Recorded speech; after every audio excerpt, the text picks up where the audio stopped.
108 মৃত্যুঞ্জয় সেৱা জৰুৰীকালীন জনস্বাস্থ্য সেৱা আৰু এই সেৱাৰ লগত সাধাৰণ জনগণ পোনপটীয়াভাৱে জড়িত 108ত ফোন অহাৰ লগে লগে যিকোনো দুৰ্ঘটনাজনিত কথা বতৰা বা তাৎক্ষণিকভাৱে হোৱা যিকোনো বেমাৰ আজাৰ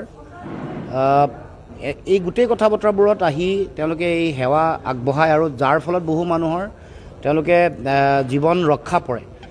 কিন্তু 38টা দিন নিজৰ ন্যায্য প্ৰাপ্তিৰ কাৰণে আমাৰ যিসকল 108 মৃত্যুঞ্জয় সেৱাৰ লগত জড়িত হৈ থকা যিসকল কৰ্মচাৰী কাৰিকৰী বা অকাৰিকৰী সকলো কৰ্মচাৰী আজি অনিৰ্দিষ্টকালীন তেওঁলোকে কৰ্মবিৰতি পালন কৰিছে।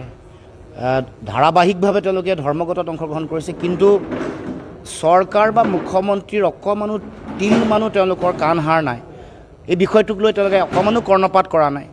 অতি আচৰিত কথা। আৰু আন্দোলন কৰি থকাৰ মাজতেই 1100টা যিগৰাকী কৰ্মচাৰী তেওঁলোকক টাৰ্মিনেট কৰিছে বা বৰ্খাস্ত কৰি দিছে। এইটো অত্যন্ত ভয়ংকৰ কথা, কাৰণ আন্দোলন কৰি থকা অৱস্থাত আইনমতে কাকো তেনেকৈ বৰ্খাস্ত কৰিব নোৱাৰে।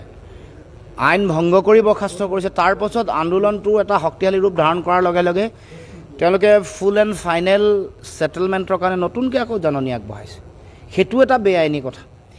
গতিকে এই গোটেই কথা বতৰাবোৰৰ মাজত অসমৰ মুখ্যমন্ত্ৰীৰ উদাসীনতা, স্বাস্থ্য বিভাগ, বিশেষকৈ NHMৰ যিগৰাকী ডাইৰেক্টৰ লক্ষ্মণন, তেওঁলোকৰ প্ৰতি যিটো মানে চৰকাৰৰ ফালৰ পৰা থকা সমৰ্থনৰ কাৰণে আজি এই গোটেই কথাটো তেওঁলোকে পিঠি দিছে। দীঘলীয়া সময় দিন তেওঁলোকে নিজৰ বেতন বঢ়াবৰ কাৰণে দাবী জনাই আহিছিলে। তেওঁলোকে এতিয়া 14,000 কিমান টকাৰ এটা বেচিকত তেওঁলোকে দৰমহা পায়। আচলতে যিটো ইণ্ডাষ্ট্ৰিয়েল ডিছপিউট এক্ট 1947ৰ মতে তেওঁলোকে পাব লাগে 16,100 কিমান টকা বেচিক পে। এই গোটেই কথাটো দেশৰ, কিন্তু আমাৰ ওচৰ ৰাজ্য মেঘালয়ত 30,000 টকা দৰমহা পায় 8 ঘণ্টা কাম কৰি। আমাৰ কৰ্মচাৰীসকলে 12 ঘণ্টা কৰে, 8 ঘণ্টা কৰি তেলেংগানাত 32-33,000 টকা দৰমহা পায়। এইটো প্ৰচণ্ড অন্যায় আমাৰ থলুৱা নিবনুৱা যুৱক যুৱতীসকলৰ ওপৰত। আৰু GVK বুলি যিটো কোম্পানী আছে, এই কোম্পানীটোৱে বহুদিনৰ পৰা লুণ্ঠন চলাই আহিছে, ব্যাপক দুৰ্নীতি কৰি আহিছে, আমাৰ এই কৰ্মচাৰীসকলক ব্যাপক তেওঁলোকে অন্যায় কৰি আহিছে। আনকি মহিলা কৰ্মচাৰীসকলৰ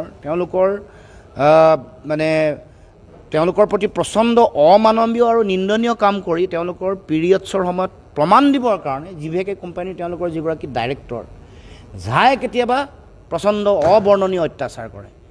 এনেকুৱা ধৰণৰ অমানৱীয় আৰু নিন্দনীয় কাম চলি আছে, অথচ এই GVK বুলি কোৱা কোম্পানীটোৱে বাৰে বাৰে টেণ্ডাৰ কৰি তেওঁলোকে পাই থাকে। এতিয়া আমাৰ যিসকল কৰ্মচাৰী কৰ্মৰত তেওঁলোকৰ এখন তালিকা, 3,000 কৰ্মচাৰী তালিকা আছে।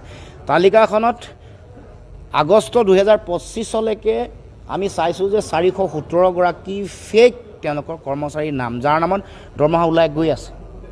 তাৰমানে 417গৰাকীক যদি আপুনি এভাৰেজ 20,000 বুলি দৰমহাও যদি হিচাপ কৰে, কাৰণ অভাৰ টাইম হয়, 20,000 দৰমহা হ'লে আপুনি প্ৰায় 83 লাখ টকা এমাহতে দুৰ্নীতি কৰিছে। 3 লাখ কমাই দিলেও 80 লাখ টকা, আৰু গোটেই 12 মাহত তেওঁলোকে প্ৰায় 10 কোটি টকা। তাৰ উপৰিও 2,10,000 টকাকৈ প্ৰতিখন 108ত তেওঁলোকে দিয়ে, তেল চেল বিভিন্ন মেইনটেনেন্সৰ নামত। 2,16,000 টকা, 2,16,000 টকা। এতিয়া আমি দেখিছোঁ যে 803খনৰ ভিতৰত 5খনহে চলাই আছে, আৰু তাৰো 130খন 108এ এটা শিফ্ট, দিনত চলে ৰাতি নচলে। কাৰণ তাৰ যিসকল চলাব লগা পাইলট বুলি কয়, EMT বুলি কয়, তেওঁলোকৰ 3,800গৰাকী থাকিব লাগে, আছে 2800গৰাকী, 3,900গৰাকী থাকিব লাগে, আছে 2800গৰাকী। গতিকে এই যিটো তেওঁলোকে ব্যাপক দুৰ্নীতি চলি আছে, কিন্তু ঠিক সকলোৰে নামত 803খনৰ নামতে ওলাই যায় পইচাটো। তাতো সেনেকৈ 100 কোটি টকা, মাহেকত 7 কোটি টকামানকৈ 100 কোটি টকাৰ দুৰ্নীতি এটা চলি আছে।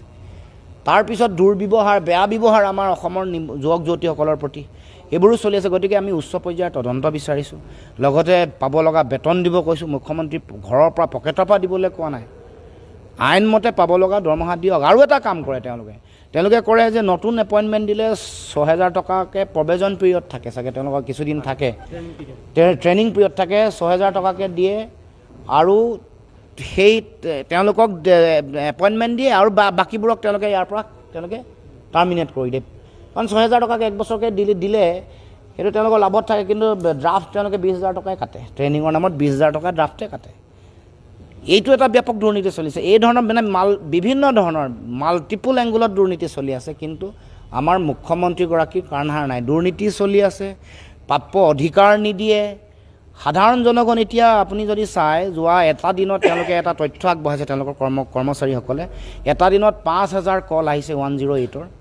তেওঁলোকে বেনিফিচিয়াৰী হোৱা বুলি 1,083 গৰাকী দেখুৱাইছে, কিন্তু হিচাপ ওলাইছে যে 300 গৰাকী ফেক।